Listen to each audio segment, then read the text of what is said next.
എന്തു പറ്റി? ജോണിനെ വിളിച്ചിട്ട് ഫോൺ എടുക്കുന്നില്ല. ഓ, അതിപ്പോ വലിയ പുതുമയുള്ള കാര്യമൊന്നുമല്ലല്ലോ. എന്നാലും നിന്റെ മധുരം വെപ്പായിട്ട് പോലും കൃത്യസമയത്ത് എത്താതെ. ചേച്ചിയുടെ പറച്ചിൽ കേട്ടോ തോന്നുന്നു ഇതിനു മുന്നേ ചേട്ടൻ എല്ലാ പരിപാടിക്കും ഇവിടെ കറക്റ്റ് സമയത്തിന് വന്നിട്ടുണ്ടെന്ന്. ചേച്ചി ടെൻഷൻ അടിക്കാതെ ഇങ്ങോട്ട് വാ, അവിടെ താഴെ അച്ഛൻ വന്നിട്ടുണ്ട്. വാ. അല്ല, നീ പോയിട്ട് വാ, ഞാനൊന്ന് ലാസ്റ്റ് ഒന്നുകൂടെ ട്രൈ ചെയ്തിട്ട് വരാം. എന്നാ ചേച്ചി ട്രൈ ചെയ്തോ, ഞാൻ താഴെ കാണും. ശരി.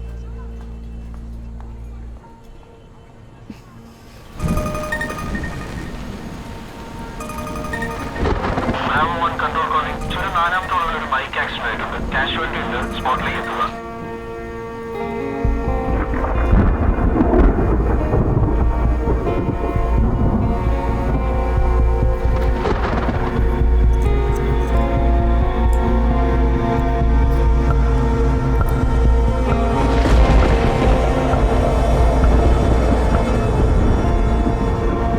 മുറിവിൻ്റെ ആട് അല്പം കൂടുതലാണ്, ഉണങ്ങാൻ കുറച്ച് ദിവസം പിടിക്കും. ടി എടുത്തിട്ട് എത്ര നാളായി?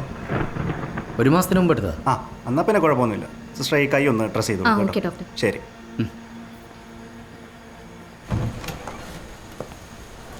എങ്ങനെയുണ്ട് സാർ? കുഴപ്പമില്ല, ചെറിയൊരു പെയിനുണ്ട്. മരുന്ന് ഞാൻ വാങ്ങിയിട്ടുണ്ട് സാർ. ഇപ്പോൾ ഉണ്ട് സാർ, എൻ്റെ അടുത്ത് ക്യാഷ് ഉണ്ട്. സാരമില്ല, ആവശ്യമുള്ള എടുത്തിട്ട് ബാക്കി ഡാഷിലേക്ക് വെച്ചാൽ മതി. ശരി സാർ. ഫെലിക്സ് അവിടെ? സാർ ഇവിടെ ഉണ്ട്, ഞാൻ പോയി വണ്ടി എടുത്തിട്ട് വരാം സാർ. ഇപ്പം എങ്ങനെയുണ്ട് കൈ? കുഴപ്പമൊന്നുമില്ല. ചെറിയൊരു പെയിൻ ഉണ്ട്, പെയിൻ കില്ലർ കഴിച്ചു. സാറിന് എങ്ങനെയുണ്ട്? ചെറിയൊരു പെയിനുണ്ട്. ഫെലിക്സിൻ്റെ ഫോൺ അടിക്കുന്നത് കേട്ടില്ല സാർ. MLA എടുക്കണ്ട, അവനെ ഇറക്കാനുള്ള ശുപാർശ കോളായിരിക്കും. എന്നിട്ട് എന്തായ കാര്യങ്ങൾ? നമ്മുടെ കേരള സ്റ്റേഷനിൽ നന്നായിട്ട് പെരുമാറുന്നുണ്ട്. പക്ഷെ അവൻ പറയുന്നത് അവനല്ല, വേറെ 2 പേരാണ് ഈ മോഹനെ വെട്ടിയെന്നത്.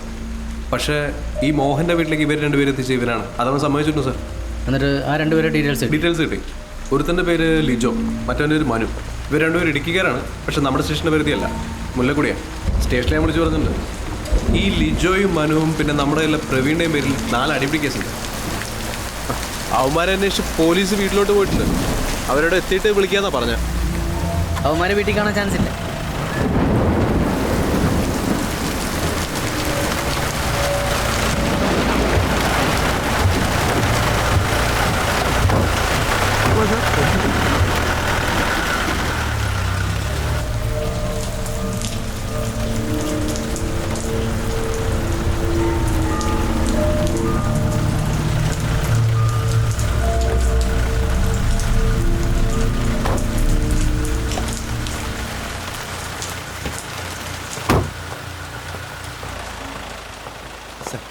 സാർ, എന്തായി?